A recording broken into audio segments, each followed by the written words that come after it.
Good morning student, कैसे हैं आप सभी। आशा करती हूँ अच्छे होंगे। चलिए जल्दी से क्लास पर फोकस करते हैं।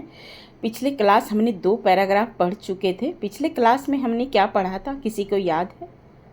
ओके, आपको क्या लगता है कि कोई आपको डेली डांटे कि पढ़ाई करो तो आपको अच्छा लगता है? मुझे कोई बोले तो मैं तो तंग आ जाती हूँ। पिछले क्लास में कुछ ऐसा ही था कि बड़े भाई साहब छोटे भाई साहब को मेहनत पर ज़्यादा जोर देते थे। कुछ भी डांटते थे तो वह चुपचाप मौन हो जाता था। अक्सर क्लास में आपको टीचर कोई भी डांटता है या डांटती है तो अगर आप जो भी प्रश्न पूछते हैं टीचर आप जवाब नहीं देते हैं तो टीचर को पता है आपको और गुस्सा आ जाती है। ऐसा हर टीचर के साथ होती है, ऐसा हर पेरेंट्स के साथ भी होता है। इसलिए जो भी पूछा जाए, गलत हो या सही, जवाब तुरंत देना चाहिए। इससे गुस्सा भी नहीं आती है और उस गलतियों की सुधार भी की जाती है। आपको क्या लगता है कि सिर्फ मेहनत से ही सफलता मिलती है या कुछ और भी ज़रूरी है? लेकिन आज के पैराग्राफ में हम देखेंगे कि बड़े भाई साहब का रवैया छोटे भाई साहब के प्रति कैसा रहता है और छोटे भाई पर उनका क्या असर पड़ता है। तो चलिए कक्षा को आरंभ करते हैं। यह पैराग्राफ कुछ इस प्रकार है। चलिए बुक्स निकाल लीजिए सभी। इस तरह अंग्रेजी पढ़ोगे तो जिंदगी भर पढ़ते रहोगे और एक हर्फ ना आएगा। यहाँ हर्फ का मतलब होता है अक्षर। कह रहा है कि इस तरह अंग्रेजी पढ़ोगे तो जिंदगी भर पढ़ते रहोगे और एक अक्षर भी नहीं आएगा। अंग्रेजी पढ़ना क्या हंसी खेल नहीं है कि जो चाहे पढ़ ले? नहीं, ऐरा गैरा नत्थु खैरा सभी अंग्रेजी के विद्वान हो जाते। यहाँ पर नोट कर लीजिए, तभी मैं बोलती हूँ हमेशा नोटबुक और पेन आपके हाथ में रहना चाहिए। एरा गैरा नत्थु खैरा ये मुहावरा है। इस मुहावरे का अर्थ होता है महत्वहीन व्यक्ति, यानी जो कि हमारे लिए कोई इम्पोर्टेंट नहीं रखता, यानी सिंपल साधारण इंसान। एरा गैरा नत्थु खैरा कहीं आप किसी लैंग्वेज में सुने होंगे। चलो ना, चलो हटो, तुम्हारे जैसे ऐरे गैरे नत्थु हमारे पास बहुत है, सुना होगा ना। तो ये एक मुहावरा है। अगर आपको इसी तरह एग्ज़ाम में आ जाएगा तो आप कंफ्यूज हो जाइएगा, इसलिए कहते हैं कि मुहावरे बहुत हैं, याद करते रहिएगा। तो कह रहा है कि ऐरा गैरा नत्थु खैरा सभी अंग्रेजी के विद्वान हो जाते। यहाँ रात दिन आँखें फोड़नी पड़ती है। फिर से मुहावरा, आँखें फोड़नी, ये भी एक मुहावरा होता है, यानी कठिन मेहनत करनी। और खून जलाना पड़ता है, खून जलाना भी एक मुहावरा होती है। खून जलाना का भी होता है बड़ी मेहनत करना। जैसे बच्चे अगर पढ़ते नहीं हैं तो माता पिता का क्या होता है, खून जल जाता है, होती है ना। खून जलना मतलब कड़ी मेहनत करना। इसी तरह मुहावरे, ये 3 मुहावरे यहीं 3 लाइन में आ गई, आपने देखा। तब कहीं यह विद्या आती है। तो बड़े भाई साहब छोटे भाई साहब को इस तरह समझाते हैं कि इस तरह ऐसे नहीं करना पड़ता कि खेल कूद में पढ़ लेते हैं। यहाँ पढ़ने के लिए, अंग्रेजी सीखने के लिए रात दिन एक करना पड़ता है। सॉरी, आंखें फोड़ने का मतलब एक करना। तब कहीं यह विद्या आती है। अब क्या आती क्या है? हाँ, कहने को आ जाती है। लोग कहते हैं ना, मुझे तो पढ़ा और मुझे आ गया। लेकिन बड़े बड़े विद्वान भी शुद्ध अंग्रेजी नहीं लिख सकते। नहीं लिख सकते, बोलते नहीं बोलते और तो दूर रहा। ये बुक्स में ना अंदर जो है दिखाई नहीं पड़ रही है, इस तरह इसको स्टिच कर दिया गया है, आप देख लीजिएगा अपनी बुक्स में। विद्या आती है और आती क्या है? तो कह रहे हैं कि बड़े बड़े विद्वान जो होते हैं, ये हकीकत है। आप देखेंगे ना, कई बार जब आप ज़्यादा लोग इंग्लिश जो भी जानते हैं, कई लोग वॉवेल के आगे जो है आर्टिकल्स लगाना भूल जाते हैं। स्पीड में लिखते लिखते पता ही नहीं चलता उनको कि कहाँ वॉवेल के आगे आर्टिकल्स लगानी होती है। तो ये बड़े बड़े विद्वान शुद्ध अंग्रेजी नहीं लिख सकते, ये जैसा कि बड़े भाई साहब का कहना है। किसको कह रहा है? छोटे भाई साहब को। और मैं कहता हूँ कि तुम कितने घोंघा हो कि मुझे देखकर भी सबक नहीं लेते हैं। वह कह रहा है, घोंघा मतलब यहाँ जैसे हम बच्चों को कैसे बोल देते हैं, तुम कितने बेवकूफ़ हो, कितने गधे हो, तुम्हें इतना भी नहीं पता कि हमको देख के भी तो तुम कॉपी कर लेते। तो ठीक उसी प्रकार बड़े भाई साहब कह रहे हैं कि तुम कितने घोंघा हो, घोंघा, कि मुझे देखकर भी सबक नहीं सीखते, यानी सबक नहीं सीख पाते। कितना मैं मेहनत करता हूँ यह तुम अपनी आँखों से देखते हो, अगर नहीं देखते हो तो यह तुम्हारी आँखों का कसूर है। वो कह रहा है मैं कितना रात दिन मेहनत करता हूँ, तुम अपनी आँखों से नहीं देखते हो, यह तुम्हारी आँखों का कसूर है। कसूर मतलब गलतियाँ, यह तुम्हारी आँखों की गलती है जो तुम नहीं देख पाते हो, तुम्हारी बुद्धि का कसूर है। तुम्हें मतलब बुद्धि नहीं है कि तुम बड़े भाई को देख के कॉपी नहीं कर सकते हो। इतने मेले तमाशे होते हैं, मेले मतलब जहाँ कहीं रस होती है, बहुत ज़्यादा लोग देखने जाते हैं मेले तमाशे। कोई भी लड़ाइयाँ होती है तो वहाँ ढेर सारे इकट्ठे हो जाते हैं इंसान, तो उसको भी बोलते हैं तमाशे। तो मेले तमाशे होते हैं, उसका कहने का मतलब यहाँ पर उदाहरण दे रहा है। कौन दे रहा है? बड़े भाई, कि इतने मेले तमाशे होते हैं, मुझे तुमने कभी देखा है जाते?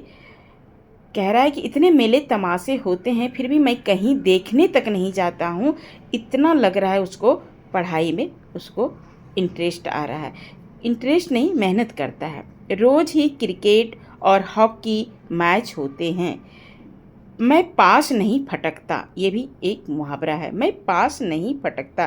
पास नहीं फटकता मतलब मैं वहाँ कितना भी बगल में क्रिकेट हो रहा है, रोज़ डेली हॉकी मैच खेली जाती है, लेकिन मैं अपनी पढ़ाई छोड़कर वहाँ नहीं जाता, हमेशा पढ़ता रहता है। इसका मतलब है वो पढ़ाकू था और वह मेहनती भी था, हमेशा पढ़ता रहता था। उस पर एक एक दर्जे में 2-2, 3-3 साल पढ़ा रहता था। दर्जे मतलब कक्षा। कह रहा है कि एक एक इतना पढ़ता हूँ, इतना मेहनत करता हूँ कि एक एक कक्षा में 2-2 साल, 3-3 साल पढ़ा रहता हूँ, जैसा कि मैंने पिछले क्लास में भी पढ़ा था। फिर भी तुम कैसे आशा रखते हो कि कह रहा है कि फिर भी तुम कैसे आशा करते हो कि यूं खेल कूद में वक्त गंवाकर पास हो जाओगे।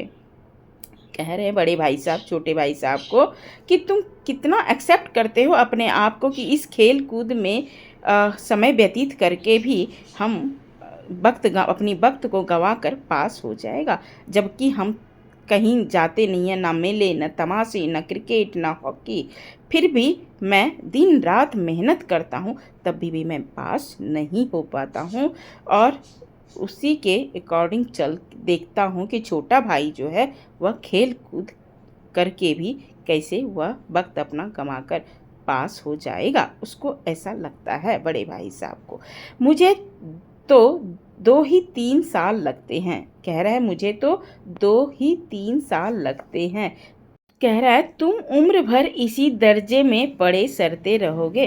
कह रहे हैं कि तुम इसी क्लास में अगर पढ़ोगे नहीं, अपनी वक्त इसी तरह करोगे तो इसी कक्षा में पढ़े सरते रहोगे। अगर तुम्हें इस तरह उम्र गंवानी है तो बेहतर है कि घर चले जाओ और मज़े से गुल्ली डंडा खेलो। बड़े भाई साहब छोटे भाई साहब को कह रहे हैं अगर तुम्हें इस तरह अपनी उम्र ही गंवानी है तो बेहतर, इससे अच्छा है कि घर चले जाओ, मज़े से गुल्ली डंडा खेलो वहाँ। दादा की गाढ़ी कमाई के रूप में रुपये क्यों बर्बाद करते हो?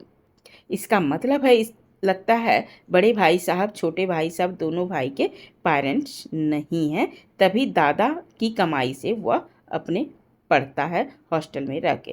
तो दादा की गाढ़ी कमाई रुपये क्यों बर्बाद करते हो? आज एक ही पैराग्राफ पढ़ेंगे, ये थोड़ी लेंदी है। तो यह अंश हमें यानी पैराग्राफ हमें क्या बताती है कि बड़े भाई छोटे भाई को डांट कर यानी डांट डपट कर या अनुशासन पर दबाव डालती है या अपने आप को ज़्यादा वो मेहनती समझता है।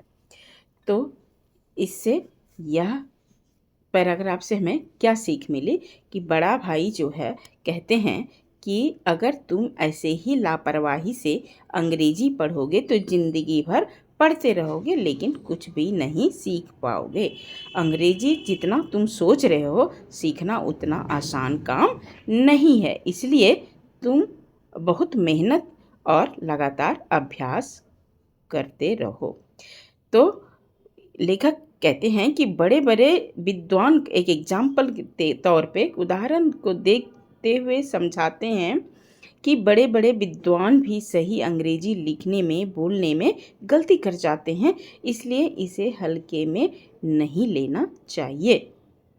वह अपने उदाहरण से समझाता है कि वह खुद रात दिन, जैसे मैं दिन रात मेहनत करता हूँ, तब भी ये देखो कहीं जाता नहीं हूँ, मेले तमाशे में क्रिकेट मैच सामने खेला जा रहा है तब भी मैं नहीं जाता हूँ, खेल कूद से भी दूर रहता हूँ, फिर भी उसे एक एक कक्षा पास करने में कितने साल लग जाते हैं?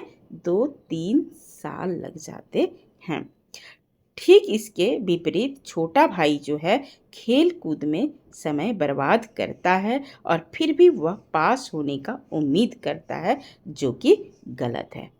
तो बड़ा भाई उसे डांटते हुए कहते हैं, अगर पढ़ाई में मन नहीं लगता है ना तो घर जाकर गुल्ली डंडा खेल लो, इससे अच्छा है कि वहीं तुम रहना।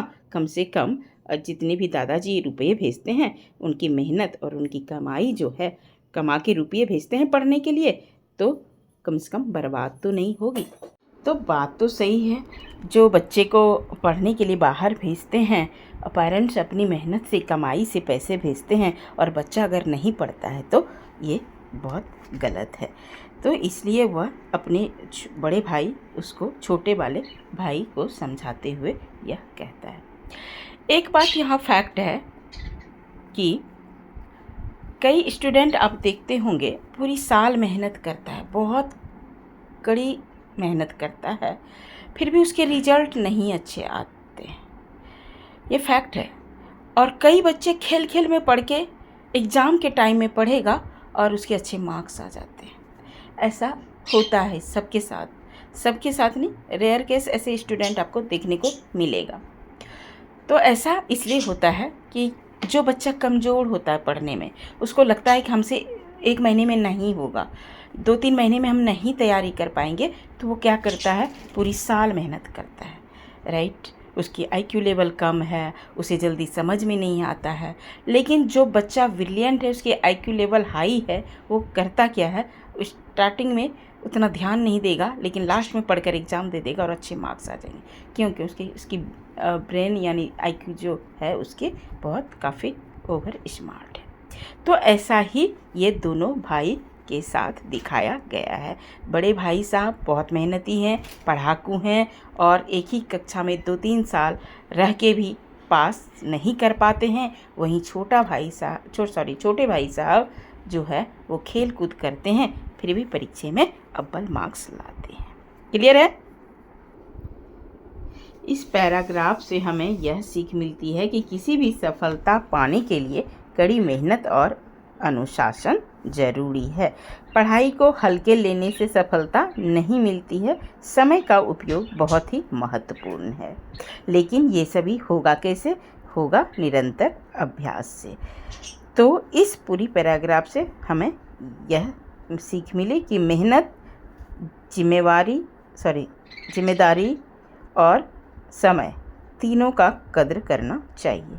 ओके, क्लास समझ में आ गई होगी। और दूसरी बात यह होता है कि अगर धीरे धीरे आप किसी भी चीज़ को पढ़ेंगे, आसानी से समझेंगे, तो ज़्यादा बोझ लेकर आगे नहीं पढ़ना पड़ेगा। बर्डन हो जाएगी तो लास्ट में बहुत ज़्यादा बर्डन पड़ जाता है, तो हम नहीं कर पाते हैं। जैसे सरकार ने अभी बच्चों का बैग हल्का किया है कि 6 kg से आप ज़्यादा नहीं ले जा सकते। पहले ऐसा कुछ नहीं था। क्यों किया?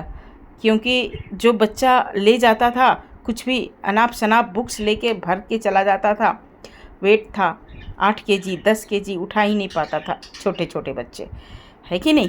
तो उसको देखते हुए सरकार ने क्या किया, बोझ बस्ता का कम कर दिया, है कि नहीं? तो इसीलिए एक कहावत है, यहाँ पर याद आ गई मुझे, भुसगोल विद्यार्थी वस्ता भारी।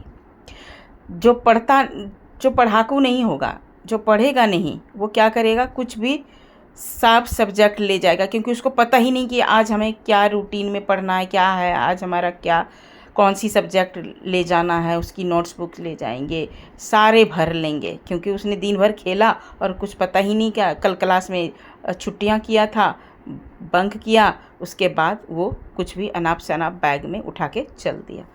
तो वो कहते हैं भूसकोल विद्यार्थी बस्ता भारी। लेकिन जो स्टूडेंट तेज हैं वो रूटीन के अकॉर्डिंग ले जाएंगे कि आज साइंस की क्लास है, हिंदी की क्लास होनी, तो उसी का ही सब्जेक्ट हमें ले जाना होगा। जितना हम पढ़ाते हैं, चाहे ऑफलाइन हो या ऑनलाइन, जो भी आप क्लासेस या ट्यूशन में पढ़ते हैं, उतना घर जाकर एक बार अच्छे से रीड कीजिएगा, तो आपको परीक्षा के वक्त ज़्यादा नहीं पढ़नी पड़ेगी और मुश्किल भी नहीं होगी। बहुत ही इंटरेस्टिंग स्टोरी है, एक पारिवारिक कहानी है। ये कहानी प्रत्येक घरों में होती रहती है, आम बात है। जहाँ दो भाई बहन हो, जहाँ दो भाई हो, तो बड़े भाई का कुछ जिम्मेदारी बनती है कि हम इसे छोटे भाई को कैसे पढ़े और कैसे कुछ बने, ताकि इसकी जीवन सफल हो जाए।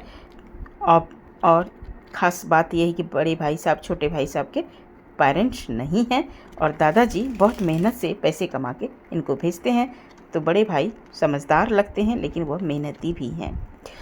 तो यह सबके घरों में अक्सर होती रहती है, ये कहानी है। तो हिंदी के जितने भी शब्द हमने बताया, 3-4 मुहावरे जो हम आपको बताए, वो एक नोटबुक में अभी से नोट करके लिखते जाइएगा। इससे होगा क्या, आपको एग्ज़ाम में मुहावरा पढ़ने की ज़रूरत ज़्यादा नहीं पड़ेगी। यहीं से पूछते हैं और बच्चे को समझ में नहीं आता कि इसका लिखें क्या, और व्याकरण में मार्क्स अच्छे से आते हैं और जो बच्चे व्याकरण नहीं कर पाते हैं। तो इस तरह का नोट लिखिएगा। हिंदी मुश्किल नहीं है, हिंदी के शब्द मुश्किल हैं जो बच्चों को समझ में नहीं आती है। और ख़ासकर जितने भी प्रेमचंद, निराला, सुमित्रा नंदन पंत, इनके जो गांव से शब्द टच करते हैं ना, इसलिए बच्चों को मुश्किल लगती है। इसलिए हिंदी उतनी मुश्किल नहीं है, शब्द उनके मुश्किल हैं। तो उसे आप नोटबुक में नोट करते जाइएगा, अभी से पढ़िएगा ज़रूर, मैं यही कहती हूँ। चलिए आज के लिए इतना ही, मिलते हैं आप सभी से नेक्स्ट क्लास में। तब तक के लिए take care and bye bye.